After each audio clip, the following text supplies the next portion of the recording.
What up, squad? It's your boy Official Riri. We are back at it with another scary video. So sit up, get what you gotta get. Know what I'm saying? I like this video.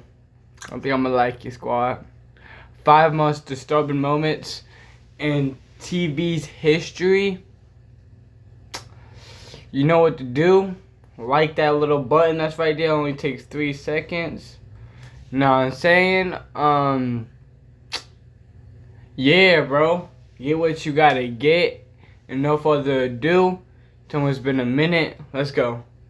The early hours of October 15th, 1980, a small staff at WCPO in Cincinnati was working through what should have been an ordinary night shift. But at around 2 a.m., news reporter Elaine Green and a channel photographer were heading out to their cars when a man carrying a semi-automatic rifle stepped out from the dark and ordered them back inside. He assured them no one was going to get hurt and he just wanted to say something he needed the cameras for. The man was 41-year-old James Hoskins, an out-of-work artist living in Cincinnati's Over-the-Rhine neighborhood, which is one of the poorest areas in the city. Along with the rifle, he also had 5 handguns and roughly 600 rounds of ammunition. By the time the rest of the staff realized what was happening, James already had the entire newsroom under his control. He gathered all 9 employees at gunpoint and told Elaine he wanted to go live on television to deliver a message. Elaine, however, convinced him to record the interview on tape instead, preventing the station from airing an unpredictable hostage situation live to viewers at home. What no one at WCPO knew yet was that the most tragic part of the night had already happened hours earlier. When the camera finally started recording, James began explaining why he had come there in the first place, while holding a gun in his hand the entire time.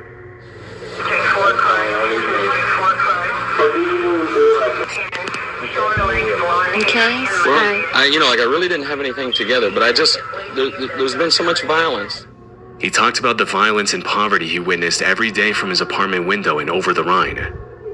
There's not enough attention paid for the poor people in the Over-the-Rhine area, and there seems to be in the country a growing kind of thing to keep black and white at each other's throats, to keep the rich on top, so the poor people have no way to fight. The police have become the knights, the buffer between the rich and the poor. And the poor, I don't know if you've ever been in the Over-the-Rhine area to see the old people. They have nothing. I watch them. They have nothing. They sit in their bed all day long. And that's all they have to look forward to. Nothing's happening for them. Nobody cares. Nobody does anything for them. He then turned that frustration toward the media and the city itself, accusing news stations of only entering these neighborhoods after someone had been killed, while city officials cleared low-income housing so visitors coming for conventions wouldn't have to see the poverty there. It seems like the things you should be covering, you don't cover. You don't, you never come into the area unless somebody gets wasted. They're displacing people. They tear the buildings down so that when the people come into the convention centers, they don't have to look at the poor people. But even as James laid all of this out, he kept speaking like a man who knew exactly how the night was going to end. Can you see this world from your window? I can see the world from my bay windows, up and down the street. Possibly a story could be done from your window of your world. I won't be there in my windows after this, I'm sure. Maybe you can do it from my windows, but I won't be there. This only added to the seriousness of the interview. But for a man forcing people to listen at gunpoint and claiming that he was about to no longer be here, most of James's points didn't sound completely detached from reality. He was rambling and at times struggled to get his thoughts together. But his anger kept circling back to real problems and a system he believed had abandoned the people it was supposed to protect. This would go on for nearly 10 minutes. As the tape started running out, Elaine asked if there was any final point he wanted to make. And that's when James finally said what he actually wanted next. Jim, we have probably another minute or so on this tape. Is there any other point you wanted to make? I can't think of any point I want to make, except give me a place where the police can come and get me. We're going to shoot it out. And you people can leave. Here? Well, I don't see any other place for me to shoot it out. They've got their magnums. They want to hurt the poor people in the street. I've got my magnums. I'm ready. I'm loaded. Hearing that, the people in the room tried to reason him out of his plan, pointing out that what he had just said sounded too idealistic to end in a shootout. But James's response to it immediately changed the context of the entire interview. Idealistic things you just said. How He seems such a nice gentleman. you could do. I blew my girlfriend away tonight. It's over for me.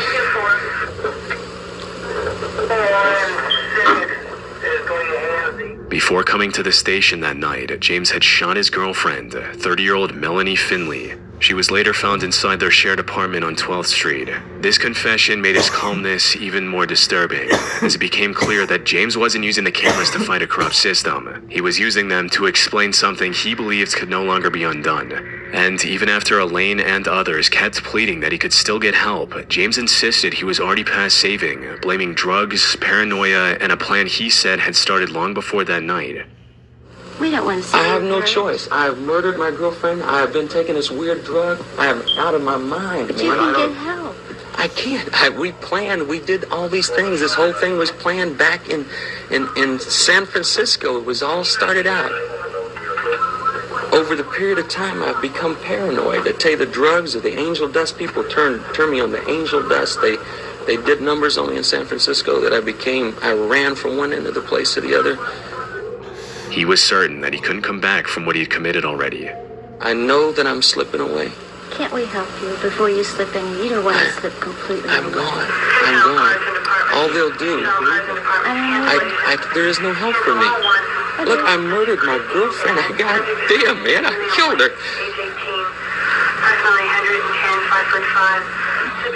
After roughly 90 minutes, James let all 9 hostages leave unharmed and barricaded himself alone in the newsroom as police and SWAT surrounded the building. Negotiators spoke with him by phone through the morning, trying to talk him down. But at 9:15 a.m., while speaking to an officer on the phone, James said, "Well, it's time. I'm going to do it now." Police waited another 4 hours before entering the building, fearing it might be a trap. When they finally went inside at 1:45 p.m., they found James on the newsroom floor with a self-inflicted gunshot wound.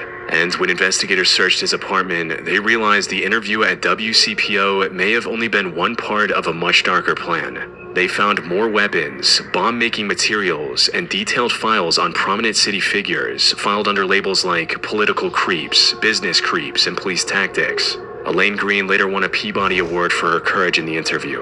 Much of what James said that night still sounds like fair criticism even today, but the way in which he forced the world to hear it is what made the footage so disturbing. On Halloween night 1990, roughly 150 people gathered at Blackbeard. We're gonna look through all of them and see which one is the scariest. That was the first one. Family Fun Center in Fresno, California to watch a local magician attempt something no stuntman had ever survived. 32-year-old Joseph Boris, or Amazing Joe, was a self-taught magician from Fresno who had spent years trying to surpass Harry Houdini and become the greatest escape artist ever. And on this night, the anniversary of Houdini's death, he wanted to prove it. His plan was to be handcuffed, wrapped in chains, locked inside a transparent plastic coffin, and be buried alive in a 7-foot grave, all recorded for TV. If everything went according to plan, he would escape in less than a minute. But the problem was that even Houdini himself had nearly died attempting a version of this stunt in 1915, when the pressure of dirt got so overwhelming that he lost consciousness and had to be pulled out by his assistants before he died of suffocation. Joe, however, had already survived a simple... And he's doing this willingly? With no money on the line, nothing to gain out of this? Except for fame? Fame's a hell of a drug. version of the stunt a year before in Oregon, where he escaped from a wooden coffin buried under dirt. That success gave him the confidence to go bigger. So, for the Fresno performance, Joe added something even Houdini never used: wet concrete. But during the days leading up to the stunt, one small detail had already hinted that Joe may have been taking too big of a risk. Still, when Joe arrived on location in a white tuxedo and white shoes, he gave the crowd no reason to think the stunt was in doubt.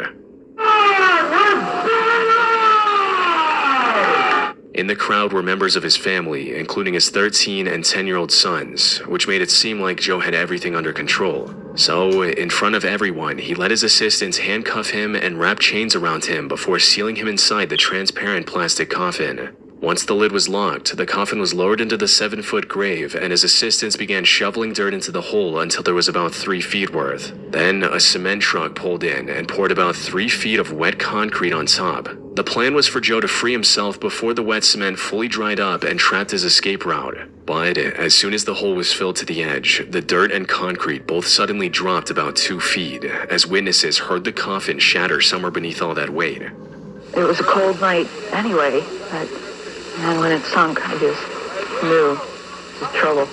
We're in trouble. And it's not fun anymore. The crowd that had been waiting for Joe to climb out now watched the crew rush back in and start digging through the same dirt and concrete they had just buried him under. Unfortunately, by the time rescuers pulled him from the ground, he had already passed away. Pathologists later found concrete under his fingernails, suggesting that even after the coffin gave way, Joe may have still been trying to dig himself out. But the most disturbing part is that this collapse wasn't some freak accident no one could have seen coming. Joe's entire plan depended on him escaping the coffin in under a minute, because once the concrete covered him, there was almost no room for delay. But during practice, the same escape had taken 5 minutes. On top of that, the plastic coffin had already cracked during one of the earlier practice runs. But instead of replacing it, Joe patched it up himself using glue from a hardware store. Even Joe's own assistant later said that he never calculated the combined weight of the dirt and wet concrete together, and that his only test of the coffin's strength was jumping on it. To give you a rough idea, if the grave covered about the same footprint as the coffin, the 3 feet of dirt alone would have weighed close to 4,000 pounds. Then the wet concrete added another 7,500 pounds on top of that. So by the time the grave was filled, the plastic coffin was holding roughly 11,500 pounds of weight, which, to put things into perspective, is almost the same weight as an adult elephant. As the coffin collapsed, all that pressure dropped directly on Joe. The Fresno County Coroner's Office ruled his death as asphyxia caused by compression of his chest. In the end, Joe Boris died on the same night as the magician he had spent his whole career trying to surpass. But, okay, no, hear me out. Would you rather kill your wife and take your own self out, right? Or die doing the thing you love? Around 9:30 p.m. on May 28, 1982, viewers in Phoenix, Arizona had their regular programming interrupted by an unscheduled broadcast on KOOL. Us to relay to you. Mr. Gwynn, is it all right for our guest to leave the studio now? All right, you may leave now. On the screen was veteran news director Bill Close, sitting next to a man he addressed as only Mr. Gwynn and reading aloud from a handwritten script. This is the script that Mr. Gwynn gave me, and I'm going to read it verbatim, and anytime you wish to interrupt me, The words jumped between country music singers, religious prophecies, civil war, and a coming World War III. To the viewers watching at home, the broadcast looked strange enough on its own, but what they couldn't see was a .38 caliber rifle aimed directly at Bill's stomach beneath the desk. The man sitting beside him was 28-year-old Joseph Billy Gwynn, and roughly 4.5 hours earlier, he had forced his way into the KOOL building carrying that revolver and a small portable television monitor. The first person he came across was production assistant Nancy Petranka, whom he confronted before pushing past her and forcing his way deeper into the station, where another employee named Louis Villa stepped in his way and tried to stop him. But Joseph pistol whipped him across the head, locked him into a chokehold, and dragged him straight onto the set where Bill and 2 other station employees were preparing to go live for the evening news. With 4 employees now under his control, Joseph fired a single shot into the ceiling to prove his weapon was real. But when Bill asked what he wanted, Joseph's answer only raised more questions. In visions and dreams, how God showed me what was going to happen in the future. Those cities are going to be built and there's going to be destroyed. There's going to be civil war in America. America is going to be divided up. By then, the people inside the station had already realized they were dealing with someone whose grip on reality was slipping, badly. Over the next several hours, Bill worked the phone with police negotiators, carefully relaying Joseph's demand to appear on television and have his statement read live on air. And every time he spoke to police, he had to walk back over to Joseph and calm him down before he started believing he was being stalled or ignored. But as the hours dragged on, Joseph became increasingly convinced that the station had no intention of broadcasting his message. And the longer he waited, the more desperate he became. So, with Joseph growing more unstable and a loaded revolver still pressed against Louis, police finally agreed to let him go live on air with Bill at around 9:30 p.m. My name is Joe Gwynn. I am a watchman. Read the 33rd chapter of Ezekiel. This is about the story of the 10 prophets. For the next 21 minutes, Bill read Joseph's 11-page, almost incoherent statement live to the people of Phoenix. The 10 prophets are Johnny Cash, Ronnie Millsap, Eddie Rabbitt, Barbara Mondrell, Joe Gwynn, the traitor. The Arizona Republic and Phoenix Gazette can verify this story. 16 years ago in September, about the 25th of 1966, all of these people's names above meet at the same time, including me. I was almost 13 years old. We all meet and we're together at the same hour. Mysteriously, I was the only one who knew what it was about. The others didn't. I did. The more Bill read, the harder the message became to follow, drifting from biblical prophecy into Islamophobic rambling. Then the angel shows me a book about me and the life I was supposed to live. The angel told me the story about the 10 prophets. Then he told me I was a watchman, Ezekiel chapter 33. The angel told me I would meet all these people, the 10 prophets, the country singers. This is these people's part they have in this. Back to the beginning. Islam used sociology on our people. Islam is using this sociology on children. They used it on my generation to start the hippie movement and drugs, and on today's generation to turn them into punks and punk rockers by hypnotism. As the statement went on, Joseph's prophecies got even more bizarre, describing an American Civil War and a Third World War that he believed were coming in the years ahead. Islam is going to blow these cities up with atomic bombs. These 5 cities are Cyclops in Pennsylvania, Ominix in Arkansas, Yosemite in Nebraska, Isolox or Itchabad in Idaho, and Snix in New Mexico. All these cities will be isolated. After this happens, there will be civil war in America. The United States will be divided up into 4 countries.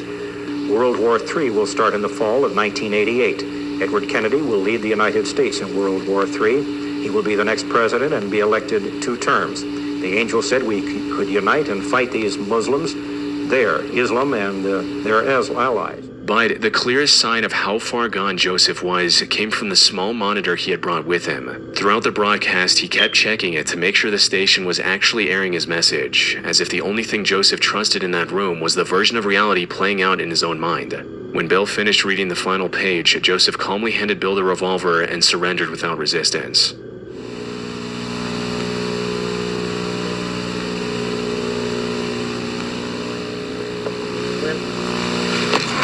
I got a sweaty palm. I want to shake hands with you. You really do, huh? You bet. I told you I was playing this fair. Did you think you didn't trust me? All this... Oh, hell, it's all right. Leave him alone. It's okay. Put down the guns. I have the gun. Back off with the guns. By that point, every person in that studio had spent almost 5 hours trapped inside a situation that could have changed any moment Joseph stopped believing Bill was on his side. Joseph was later charged with 4 counts of armed kidnapping, 3 counts of aggravated assault, and first-degree burglary. But after pleading no contest, he was declared legally insane and committed to the Arizona State Hospital. However, Joseph was released just 6 months later, despite prosecutors and even some of the psychiatrists involved warning that they weren't convinced he was safe to be back out in public. And 2 years after the hostage crisis, the same delusions appeared again. Joseph was arrested at a Phoenix convenience store after assaulting and threatening 2 clerks while screaming that Johnny Cash was going to kill his family. This time, the arrest triggered a probation violation from the original hostage case. Joseph was sent to prison, and he wouldn't be released until 2005, more than 2 decades after he first walked into that newsroom with a gun. On March 5th, 1989, a local news crew in Moncks Corner, South Carolina was filming the 3rd day of the search for 5-year-old Justin Lee Turner. 2 days earlier, Justin's stepmother, Pamela Turner, had called the Berkeley County Sheriff's Office after he never came home from school. According to Pamela, Justin had left that morning to catch the bus from a neighbor's property a few hundred yards away. But when the bus returned that afternoon, he wasn't on it. And once police checked with the school and other witnesses, they learned that he never made it to the bus that morning. For the next 2 days, local police, the Berkeley County Rescue Squad, and dozens of volunteers searched the area around the Turner property off Horseshoe Road. They combed through the woods surrounding the home and checked sheds, storage spaces, and abandoned structures across the property, but still found no sign of Justin. By the morning of March 5th, search crews were getting ready to spend another full day going back around the same ground while a local TV crew from WCBD followed them around documenting the search. Go all the way. Cross. By the search barely lasted 5 minutes, as Justin's father, Victor Lee Turner, walked up to an old camper on the family's property and looked inside. My son's in there. Everybody stand back. What? Inside a cabinet in the camper was the body of 5-year-old Justin Lee Turner. And in the few seconds caught by the TV crew right after the discovery, Victor may have revealed something he never intended to. The Turner property was immediately locked down as a crime scene. State agents started searching through the camper in the family's home, checking for fingerprints and trying to figure out how Justin ended up hidden there in the first place. Autopsy results later showed that Justin was strangled to death, but the physical evidence from the camper led nowhere, and the case went on to stall for years to come. Without any solid lead, attention slowly shifted back to the moment Justin was found. Investigators found that, according to reports, the camper had already been searched during the first 2 days Justin was missing, and nothing had been found inside. So, if those earlier searches were done properly, then someone had placed Justin's body there after the search was already underway, while police, volunteers, and reporters were still moving around the property. That meant the killer had enough access to the Turner property to return to the camper without being noticed. Even the footage captured by the TV crew added to that suspicion. When Victor looked inside the camper, he didn't seem to rush in to check whether Justin was still alive. He didn't even call out his name or try to pull him out. He backed away almost immediately, as if he already knew what he was going to find. Now, to be fair, there's no single normal way for a parent to react to something like that. But investigators still found the behavior difficult to ignore, especially considering how quickly Victor went straight to the camper once the search resumed, then located Justin within seconds despite the camper having multiple drawers and cabinets. But despite all of these observations, the suspicion around Victor and Pamela still wasn't enough to hold up in court. Most of what pointed toward them was circumstantial, and without physical evidence separating normal family contact from the day Justin died, investigators had no way to turn those suspicions into something they could actually prove. As the years passed and the case went cold, Victor and Pamela eventually left Berkeley County and moved to South Carolina's upstate. And according to investigators, neither of them ever contacted law enforcement again to ask about the case or whether any progress had been made. For decades, that was where the suspicion stayed. But years later, a new possibility emerged that hinted at something far more chilling than a family cover-up. In September 2023, a law professor at the University of Virginia and her students were mapping the movements of serial killer Richard Mark Ivanitz when one of them uncovered something unexpected. Richard had served in the Navy, and after tracking down naval records, the student found that the ship he was assigned to arrived in Charleston on March 3rd, 1989, the same day Justin vanished. Monk's Corner, where the Turners lived, was only about a 50-minute drive from the port, and once researchers started comparing Richard's known crimes to Justin's case, the similarities became difficult to ignore. But just like the theory surrounding the Turners, there was still no physical evidence directly tying Richard to Justin's death. Unfortunately, the police couldn't question him because by that time, Richard had already been dead for more than 20 years. He had lost his life in a police chase in Florida in 2002 after one of his kidnapping victims escaped and identified him to authorities. To make matters worse, his body was cremated and his ashes scattered, leaving no way to test his DNA against anything from Justin's case. So, instead of pulling suspicion away from the Turners, the theory only left investigators stuck between two possibilities that were both disturbing in completely different ways. Either someone close to Justin had killed him and hidden his body back on the property while the search was already happening, or a serial killer from outside had somehow entered that same space without leaving proof behind. The answer remained uncertain for decades, until investigators announced what looked like the first real break in the case in 35 years. Using newer forensic testing methods, investigators re-examined the microscopic fibers recovered from Justin's shirt and compared them to a rope found inside the Turner home. According to them, the fibers were consistent with the possibility that the same rope had been used to strangle him. Shortly afterwards, 68-year-old Victor and 63-year-old Pamela Turner were both arrested and charged with Justin's murder in January 2024. And for the first time in decades, it looked like the case might finally be heading towards some kind of answer. But just a few months later, it fell apart again. In June 2024, Judge Roger Young dismissed the charges with prejudice, ruling that after 35 years, with over 20 witnesses either dead or unable to testify and no real new evidence on the table, there was no way to give the Turners a fair trial. Because it was dismissed with prejudice, the decision was permanent and the charges can never be refiled. So, after everything, the mystery of Justin's murder landed right where it started in 1989, and those few seconds of footage captured by WCBD may still be the closest thing this case ever gets to an answer. I mean, kill his own son for no reason. On the morning of June 26, 1995, viewers in Mason City, Iowa tuned into their regular Monday morning newscast on KIMT. Good Monday morning. Welcome to Daybreak. It's June 26th. I'm Jody Huisentrude. And I'm Kevin Skarupa. Good morning, everybody. And coming off a wild weather weekend. On screen was 27-year-old news anchor Jody Huisentrude, smiling through the early morning broadcast with her co-host Kevin Skarupa. The two hosts talked lightheartedly as they discussed the weather for the day ahead. At the time, there was no reason for anyone watching to remember these moments. But this would soon become the last broadcast Jody would ever appear in. The next morning, Jody was supposed to arrive at the station by 3:30 a.m. to prepare for the 6 a.m. newscast. But when she didn't show up, producer Amy Kunz called her apartment at around 4:10 a.m. Jody answered, sounding like she had just woken up. She said she had overslept and told Amy she would be right there. That was the last confirmed contact anyone ever had with Jody Huisentrude. By 6 a.m., when Jody still hadn't arrived, Amy was forced to anchor the show without her. And that alone was enough to worry the newsroom, because Jody had never missed a newscast before. Shortly after 7 a.m., her coworkers called the police. When officers arrived at her apartment, the reason she never made it to work became clear within minutes. Jody's car was still parked just outside her apartment building, but everything around it suggested she had been attacked right as she was trying to leave. Scattered around the car were her belongings, including her shoes, blow dryer, hairspray can, earrings, and a bent car key. Nearby officers also found drag marks on the pavement and clear signs of a struggle. When investigators spoke to the people in the apartment complex, some residents said they had heard screams around the time Jody would have been leaving for work. Another resident reported seeing a white Ford Econoline van idling nearby. But none of those details reached police until I'd heard screams around the time Jody would have been leaving for work. Another resident reported seeing a white Ford Econoline van idling nearby. But none of those details reached police until after Jody was already gone.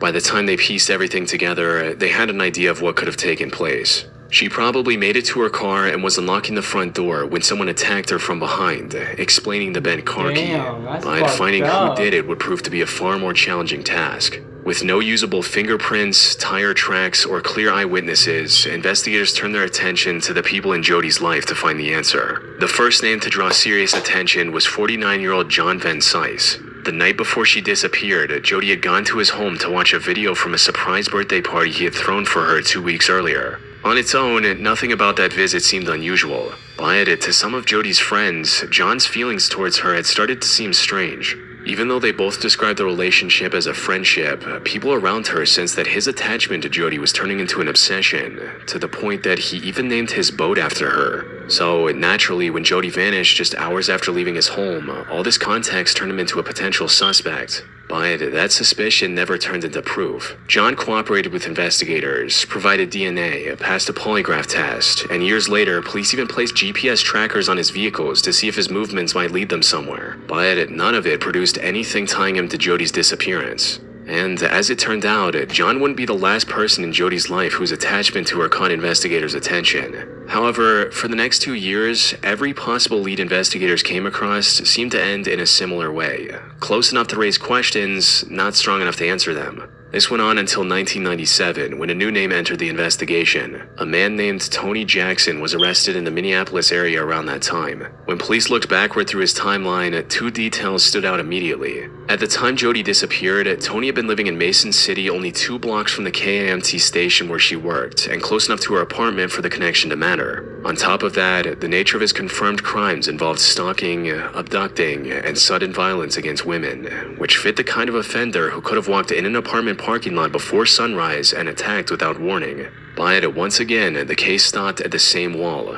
His DNA didn't match the physical evidence recovered from the scene, and after a full review of the evidence and a polygraph, Mason City Police confirmed that he wasn't considered a viable suspect in May of 1999. By then, nearly 4 years had passed without Jodi being found, and on May 14, 2001, she was declared legally dead. But the case never really went cold. Her story became one of the most discussed disappearances in the country because of consistent national coverage. But even with that exposure, the investigation would go nearly 3 decades without any breakthrough strong enough to change the direction of the case. Then, in 2025, a Hulu documentary brought another name to the spotlight, and this time, the information came from someone who had known Jodi since childhood. Patty Niemeyer was one of Jodi's closest friends growing up, and she had been married to a man named Brad Millerburn. But according to Patty, Brad had been fixated on Jodi throughout their marriage, and this fixation eventually became one of the reasons for their divorce, which was finalized on June 23, 1995, exactly 4 days before Jodi disappeared. Once investigators looked closer at Brad, one detail pulled the case back to something witnesses had reported from the very beginning. At the time of the abduction, Brad had access to a white Ford Econoline van which he used for work. It was the same type of vehicle someone had seen near Jodi's apartment that morning. Once this connection was established, investigators showed Patty a few sketches of a man who had reportedly been seen around Jodi's apartment complex before she disappeared. When Patty looked at these sketches, she seemed confident that they looked like Brad. Unfortunately, just like every other person of interest in this case, that lead never turned into anything meaningful. Brad denied any involvement with the disappearance and cooperated with investigators. And after multiple interrogations and thorough property searches, officials found no forensic link connecting him to the crime scene. So, even after thousands of tips and several persons of interest over the decades, no one has ever been arrested or charged for Jodi's disappearance. And more than 30 years later, the broadcast from the morning of June 26, 1995 still remains the last public record of Jodi Huisentrude alive. Man, how you guys feel about these?